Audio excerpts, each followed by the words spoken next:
there are two types of signatures in electronic form also. What we call an electronic signature and a digital signature. So electronic signature is just taking an image of your physical signature and attaching it to a document. But that can be, somebody can Photoshop and alter that, put somebody else's signature as well.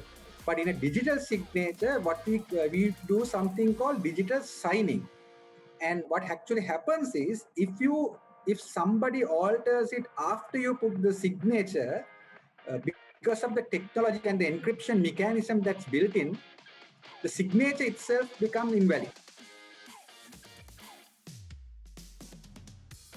It's a very important cross-cutting piece of legislation that was done with the intention of giving legal validity to anything done digital that is required to be normally done through paper. Going back maybe 2 decades, even in Sri Lanka, there was an internet boom. The young generation of people are wanting services at the press of a button. So in that realm of activity, the uncertainty created was, are these instruments, contracts, and other transactional documents legally valid? It is in that context the Electronic Transactions Act was conceived and formulated after several rounds of stakeholder consultations and dialogues, and resulted in an international standard-based document called the Electronic Transactions Act number 19 of 2006. It was enacted in March 2006, brought into effect from 1st of October 2007.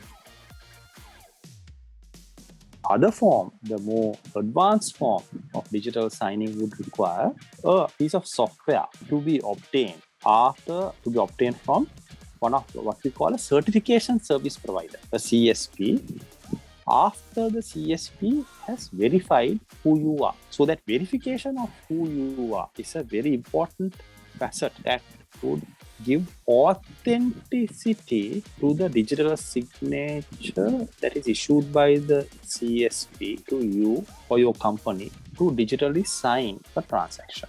A digital signature obtained through a certification service provider would ensure that the cryptographic techniques used will guarantee confidentiality, authenticity, and integrity to the information associated with that signing.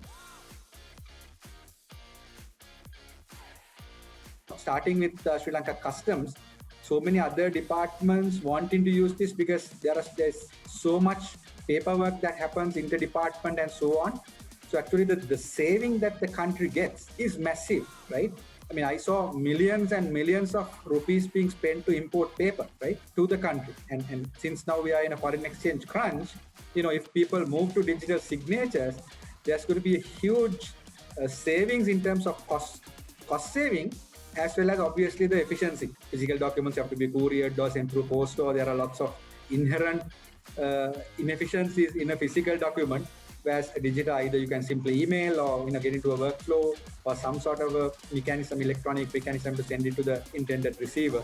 So all these are going to improve efficiency, whether in a corporate structure or government or any setting where you can actually absolutely improve your efficiencies by using digitally signing electronic documents.